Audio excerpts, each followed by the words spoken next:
Nissan Versa was the last car that you could get new for under 20,000. Wondering why buying a car feels impossible right 84-month car loan? What? An 84-month car loan? Going to the dealership until you've called and negotiated the entire deal over the phone.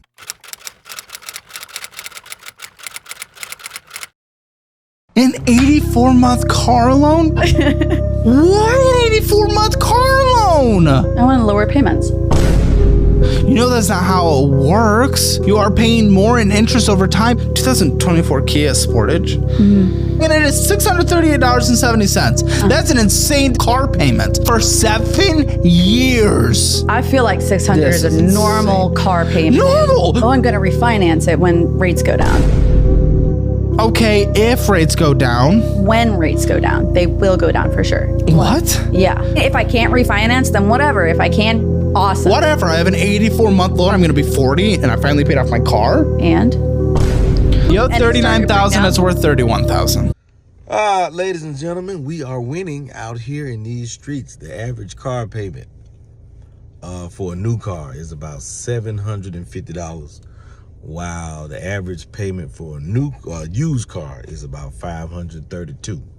We winning. This is how it feels. I feel like a winner. I do. Stuff is just costing more. Food costs more. Cars cost more. Everything costs more. The price of everything gonna go up because everything costs more. This is, I feel so, yes, a winner. W-I-N-N-E-R. I know God is able. I know He's able. But sometimes God just let you sit through stuff. You'd be like, yeah, I could, but I'm not. Because you asked for it. I could. I swear I could. But I'm not going to do it because you asked for it. This is what you wanted. Go on and sit there in it. It's just high. You about to start seeing people who work for Fortune 500 companies stealing cars. I think they're already stealing cars, but that's just my theory. That's my personal, you know what I mean? Yeah, man. There's going to be people who make $250,000 a year getting caught robbing liquor stores and all kinds. Just you know. Yeah. Yeah, man. Watch and see what happens. That's a lot, though. Used car. $700 something. That's the $700 something a month used to be rent. It used to be rent like 10 years ago. 10 years ago, it was rent in Georgia, South Carolina, North Carolina. Not California. It was never. It cost you $750 a month to be homeless in California. So, you can talk about that. Just watched a video of this. She said that she just got a 2021 Toyota and she was like, okay, how do I remote start the car? And they were like, okay, so you just have to like download this Toyota app and then you pay $10 a month for the ability to remote start your car. It is not something that comes with the car anymore. And I learned this year. So most of the cars I've had have had remote start. And they've all been older cars, but they still had remote start. It's very nice. It's a great feature. Like anytime, if you have kids and you're talking about, especially the winter time when it's like literally freezing or when it's super, super hot in the summer, you want to be able to have remote start so that you're not getting into a car that is super uncomfortable, especially because they can't wear thick coats in their car seats. It's nice to have that feature. So my husband last summer, we were looking at cars. I had like a really old Mazda CX-9 and you know, he's like looking at cars, he's looking at 2017 Volvos, and I'm like, I've never had a Volvo. I would love a Volvo. Like that's like they look really nice. So we look at this 2017 Volvo XC90, I believe. If you've ever seen these cars, like it's a 2017 and it looks brand new. Like everyone thinks I have they think I have a brand new car because that's how nice it looks. But it's a 2017. Like it's older. So again, we get it. Everything about this car is amazing. It has absolutely all the bells and whistles, anything and everything you could ever want in a car. It has it. Like, I love this car. One thing, wintertime comes last year. Okay, how do I remote start the car? He's looking into it. He's a mechanic, by the way. And he's like, oh, we have to pay. And I don't know how much Volvo was. It might have been $15 a month. It might have been $100 for the year. I'm not really sure.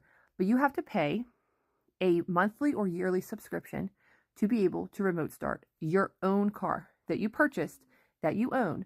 This is a 2017. So if I bought this in 2017 and I've wanted to be able to remote start it this entire time, I would be paying them money every single month for a car that we already own and is paid off. This car is paid off, but to be able to use one feature on it, I have to pay for a subscription. That is literally insane. So under this video, this girl was saying, you know, her Toyota Sienna, she's not doing it. She's not doing the subscription. It's $10 a month. Someone commented and they said it's $10 a month now, then it's going to go up to 15, then it'll go up to 20, and then when I don't want to pay the $20 a month, you're going to have to watch an ad before you want to start your car. I mean, it was a joke, but it's like, that's literally the direction all of these subscriptions are heading in. It's going to get to the point where to use basic functions on your car, watch an ad, watch an ad, watch an ad. It is absolutely disgusting and ridiculous. I'm going to tell you what my husband did though. For anyone out there that maybe has a mechanic friend, they could probably do this for you. So last Christmas, I was really sad that my car didn't have remote start because it's so weird to go from a car that is like much older and like not as nice as a freaking Volvo to be able to remote start that car whenever I wanted to then go to a freaking Volvo, a super nice family vehicle. Like I feel luxury driving it, and to not be able to remote start it. And I'm sorry, I know you guys might be thinking like, oh, it's $10 a month. What's the big deal? When everything is $10 a month, you end up paying hundreds of dollars a month for very basic things in your life. Like one basic TV show, like streaming TV show, whatever. You know, one basic app on your phone. Like it's just ridiculous. It really is ridiculous. So for Christmas, he got this thing. I forget, I don't know what it's called. It's like from Drone Mobile, I believe. And he basically like installed it in my car. Don't ask me how to do it. Okay, look it up. Look it up. I don't know. Find a mechanic. Look it up. He's a mechanic. So he gets this thing. It's called Drone Mobile. He plugs it into my car, and now I have an app on my phone that is free because he bought the device and it comes with the app. I don't have to watch ads or anything.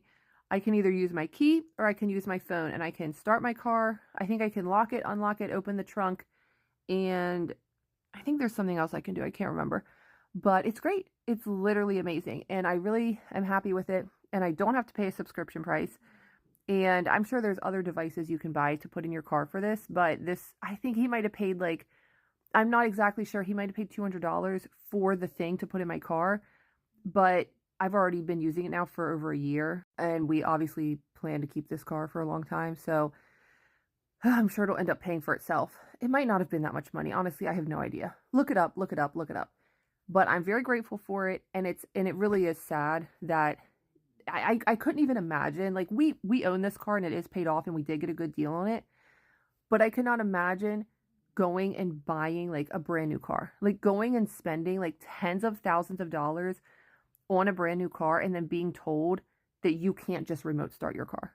I remember getting I think I got a 2014 Ford Escape one year, like a while ago. I had a 2014 Ford Escape, and that just had the remote start like on the key fob. Why would they do this? Like, why would they get rid of that? Well, it finally happened. The expensification of cars is now complete. The Nissan Versa was the last car that you could get new for under $20,000, and it's now canceled. Like, take a second to think about how crazy that is. The Nissan Versa was $18,585 for the base version. Now you won't be able to get any car new for under $20,000. Even the cheapest Nissan you can get will be $22,000. The average car price in just 2020 was around $38,000. Now it's $48,000. So in just half a decade, the average car price has jumped up 10 grand. And this is not just because of inflation. Companies are cutting their cheapest models left and right. Subaru just got rid of the Legacy. They got rid of the base trim of the Impreza and the BRZ. So we're in this situation where the bottom of the market is kind of eroding out. As cars get more expensive, people who are shopping for their first car or for their kid's first car are having to pay more each year. And as cars get more expensive new, they also get more expensive used as those old used cars kind of fall off out of their useful lifespan. So this is not just normal inflation. This is trimflation. Car companies are looking to make more profit off more expensive trims of these same old commuter cars. Like the new version of the Outback got $5,000 more expensive, and it has a slightly nicer interior and a better infotainment system, and it's exactly the same car under the hood as last year. If you're wondering why buying a car feels impossible right now, this could be why. According to Experian's latest data, the average new car payment is now $748 per month, while the average used car payment sits at $532. That's a massive jump compared to just a few years ago, and it explains why so many buyers are feeling priced out of the market. Interest rates and rising vehicle prices are certainly part of the problem. The average APR on a new car loan is 6.56%, while used car buyers are getting hit with an average of 11.4%. Even shoppers with strong credit are paying more than they used to, and subprime buyers, they're seeing rates climb into the high teens. Loan terms, those are stretching out too. The average new car loan length is now 69 months, and recently it was reported that 1 in 5 new car buyers are taking out a loan for 84 months or longer just to make the payment work. Used car loans, those aren't far behind either, averaging 68.3 months. And the longer the term, remember, the more interest you pay.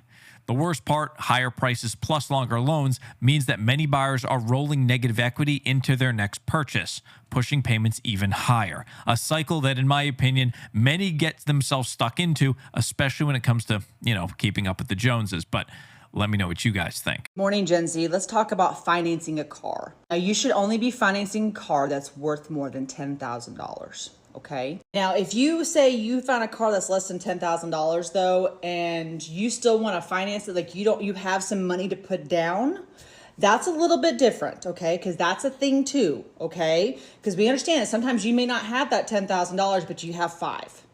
And having money down is a good thing for those finance companies. Okay. If you do have money to put down and you're right at that 700 credit score, that actually can help you, especially with keeping those payments lower, but also showing, hey, the banks that you're trying, you just haven't gotten there yet. And they love effort. Banks love effort. But then what I want you to do is I want you to go to your local bank or your credit union, and we can talk about credit unions and banks in another video, okay? But right now we're talking about finance, then we'll talk about credit, okay? And then we can talk about banks and credit unions if y'all want. Now, you want to go to your local bank or credit union and you would like to apply for a car loan, whether it's a used or new, but they're going to ask you, what are you looking for? Okay. They're going to be asking what kind of car you're looking for, the general years that you're looking for. If you have a car that you have an idea of what it looks like, you can a lot of times put that in there saying, hey, this is what I would like to buy. But you want to get that pre-approval letter. Because when you go to finance a car, you should only have your credit score pulled twice. And I'm going to explain that here in a minute, okay?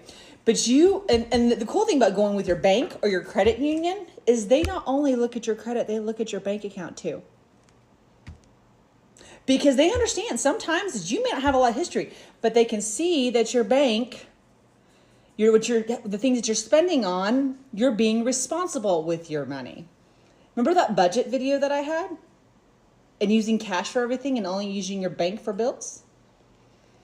It's all connected. Every single video is essentially connected, okay?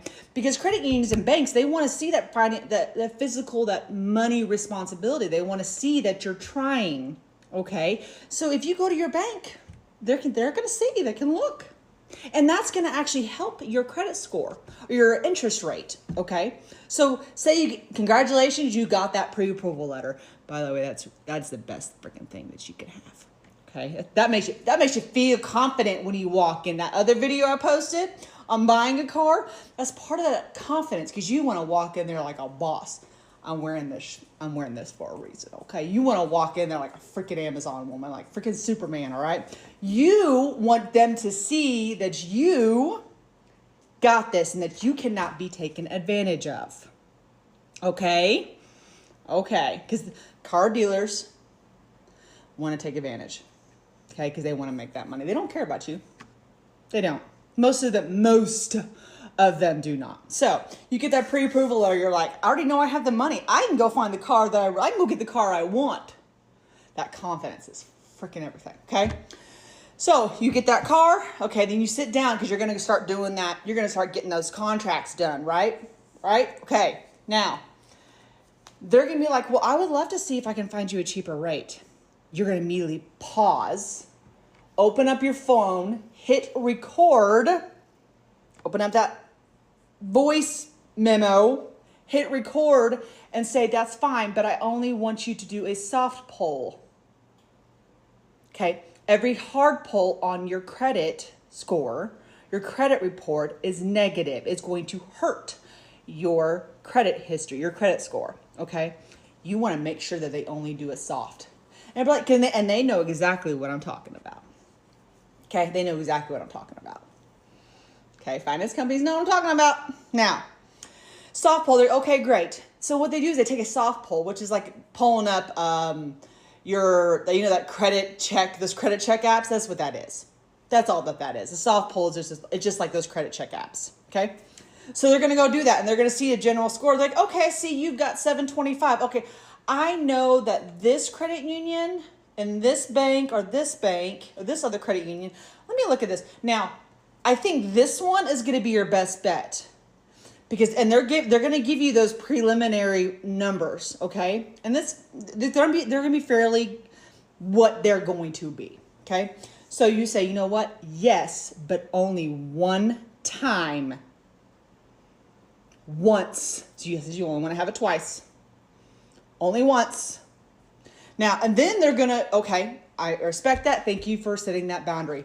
So they go ahead and pull it. Then that credit union or that bank is going to give them the options, the options of terms that they have. Now, if you're financing a vehicle 84 months or more, you need to find something cheaper. Okay? If you cannot afford a car payment unless you extend those payments out to 84 months, you need to have a reality check in your brain and say, I can't afford this. You need to stay less than 74 months. That's 6 years with a car payment. I always pay my cars off before I go get a new one. I just paid off my Armada. Super freaking excited about that. Paid it off a month early. Anyway, okay. So with that being said, you want to stay less than 84 months. 84 months, you need to, if you can't afford those payments, you just need to go find something cheaper until you can have more money to put down to reduce those payments. Because that's the thing too, okay? If you say you want to buy an $80,000 car, I swear to God, Gen Z, if you're doing that, I'm gonna whoop you. I'm gonna come to whatever state you are, I'm gonna whoop your ass, okay? I'm gonna whoop you. Now, because you haven't learned that adult responsibility yet, okay? Those are expensive cars. Unless you're not going to be financing a car if you have that kind of money. You shouldn't be. Okay, now, say you're going to buy an $80,000 car and you have $20,000 or $10,000 or $5,000 to put down so you can reduce those monthly payments.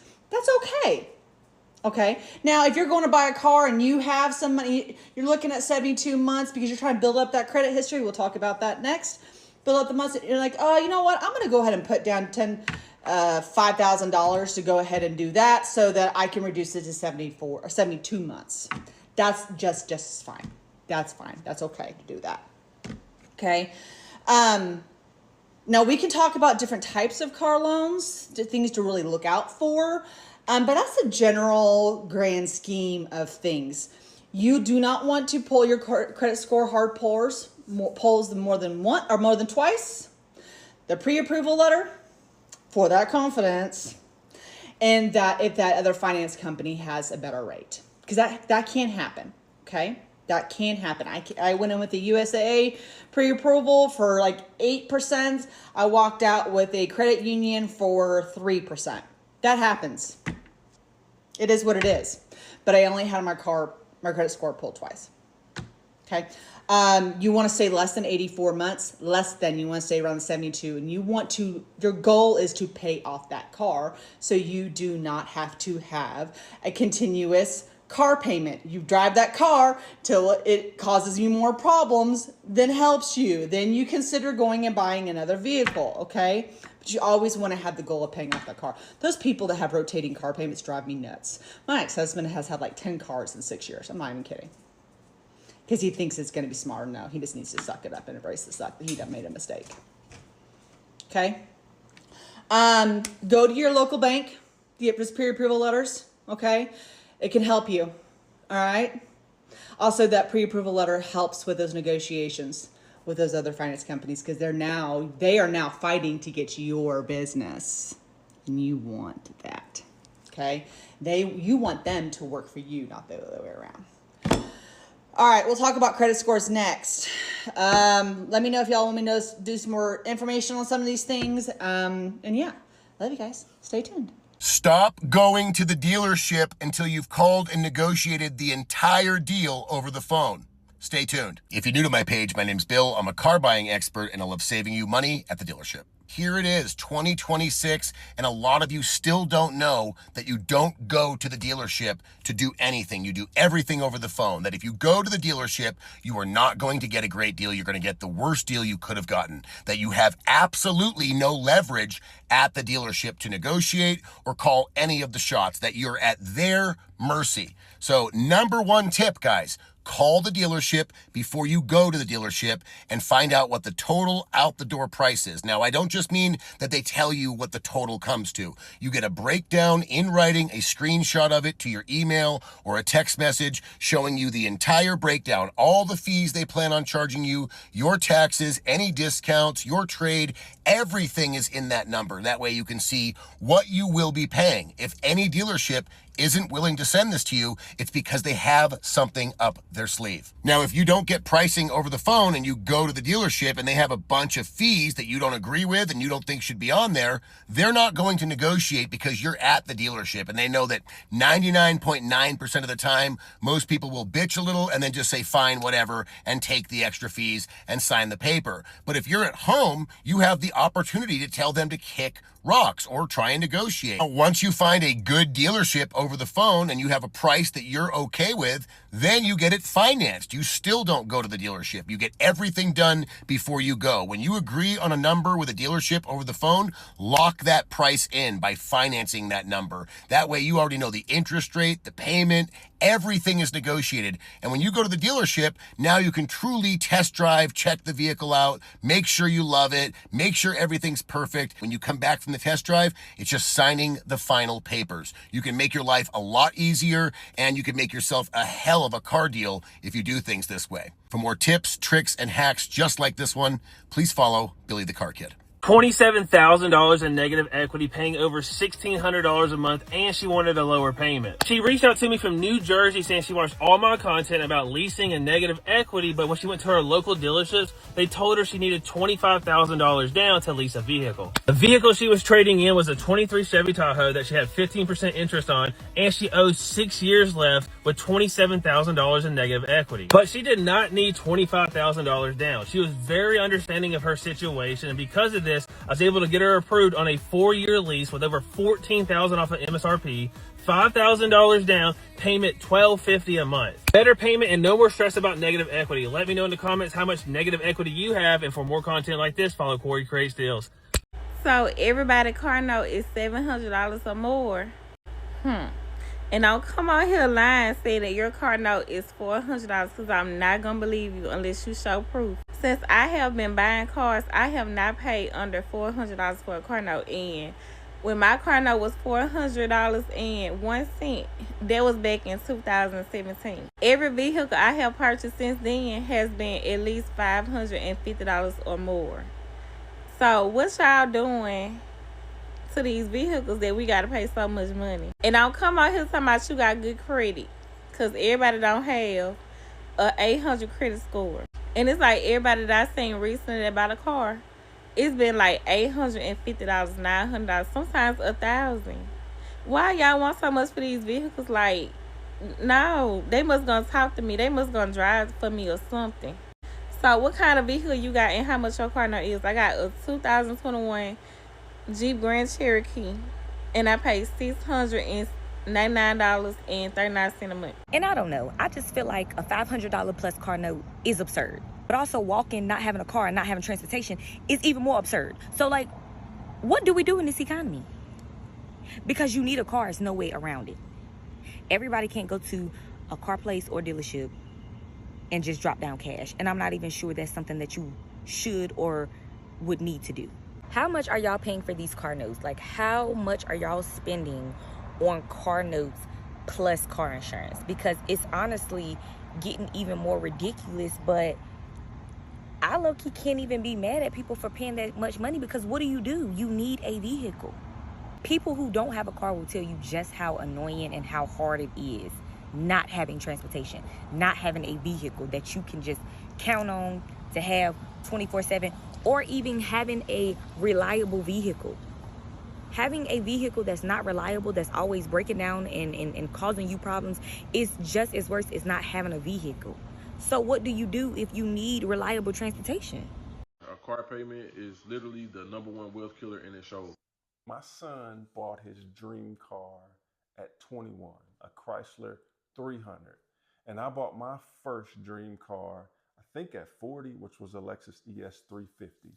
And his car payment at the time was about $600. And my car payment at the time was $537. I want to repeat that. I was making 6 times more than my son made, and his car payment was $70 more per month than I was paying. He also couldn't contribute to his 401k. He also couldn't contribute to the employee stock purchase program. Why? Because the bulk of his net income was dedicated to a depreciating asset. Listen, there is nothing wrong with having your dream car, but it should not hinder you from preparing yourself for financial independence in the long term. I drive my dream car now, right? In 22, I bought a Cadillac Escalade, and guess what? Just like my boy Quay is saying, it becomes just your new normal. It's just a car that I get in. If I had to do both of those things over again, I would have kept my Malibu that I was paying $237 for, paid it off, and I wouldn't have any car payments, and all that money would be able to go to investing. Sometimes it's not God that doesn't provide. It's us that don't properly allocate. And let's not take $1,000 car notes into 2026. Please. I'm not trying to be that type of person and tell people what to do, but in order to be able to live the life that you want to live, you must stop trying to live a life that you really can't afford to live right now. I get having fun and living while you can, while you're still here, but you have to understand that the choices you make today will affect your future. I've seen so many people go and get $1,000 car note just because it looks good and it feels good in that moment. And then 3 months down the road, they can't even afford their car note. And you know what happens? It gets repossessed. So then later on in life, in the moments when they really need another car again, they got to sit with the choices and decisions that they made. So now later on in life, once life has taught you that it was never that serious to go out and get $1,000 car note, now you're wishing you could barely even qualify and get the car that's only going to give you a $200 car note. The problem is everybody want to go Lamborghini and Benz, and everybody want to go big. Everybody want to go so big before it's time to go big. Okay to make more money and obtain more money and just live bare minimum for a little while. Not forever. Give yourself, sit in it a little while. Give yourself some time to realize, you know what? I could go 200,000, but I'm going to just go 80,000 over here. I could go Maserati, but we're going to chill out. We're going to chill out in the Honda for a minute. I want to give you guys a realistic example of what payments look like on a $75,000 car. So in this case, we're going to use this M8 competition that I have in stock. This car is damn near exactly $75,000. Crazy thing is I have an S-Class that's right next to it. This car is probably in the same range too. You guys peep the 5.0 over there. Now keep in mind, when you borrow $50,000, that means your payment's going to be in the ballpark of $1,000. Now this car is $75,000. Let's see what the payment looks like. So we have everything plugged in, $75,000 car financing for 72 months, 6.5% rate, paid off early if you want, no money out of pocket. Your total payment amounts to $1,377 a month, and this is with no money down. And even at a 6.5% rate, if you were to keep this car for the entire loan, you'd be paying $17,000 in interest. If you were to put $20,000 down on this car, your payment would still be over $1,000 a month. So when you see these nice cars on the road, just know that whoever owns that car is probably making a crazy payment or they paid cash for it. And these terms are based off of financing over 72 months. Some people finance for 48 or 60 months, so the payment's even higher. I want to know what y'all's car payments are every month. because I refuse to believe that I am the only person with a high car payment, and I refuse to believe that my husband is the only man with a high truck payment. Y'all, I was just curious to see if she ever said how much they pay for their cars every month. For her Tahoe, she pays $1,400 a month. A month. Her husband has a truck that he didn't even buy brand new. It was a couple years old when he bought it. And every month he pays $1,600. $3,000 every month is what they pay for their vehicles. $3,000. That's 3 times our mortgage for our home. I have never been more proud to admit that my husband and I don't have a car payment. Is my husband driving the very first car that he got in high school almost 14 years ago?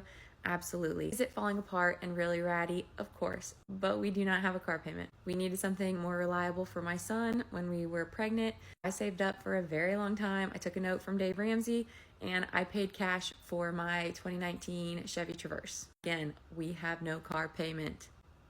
I don't understand how people live like that. Like, that just blows my mind that somebody would voluntarily pay $3,000 a month for a car. Like, are we that worried about what people think? Like, I know Dave Ramsey's kind of controversial right now, but y'all should really open up one of his books. Jeez. What is your monthly car payment? I am currently driving a Volkswagen Atlas and am paying $780 a month, which is a lot of money. I'm just curious, are a lot of people out there spending this money? I am purchasing my car at the end of this. Therefore, I see an end in sight. I'm hoping that people aren't leasing their cars for that much money, because that seems crazy. But $780 also seems crazy. So, what are you paying right now for your car?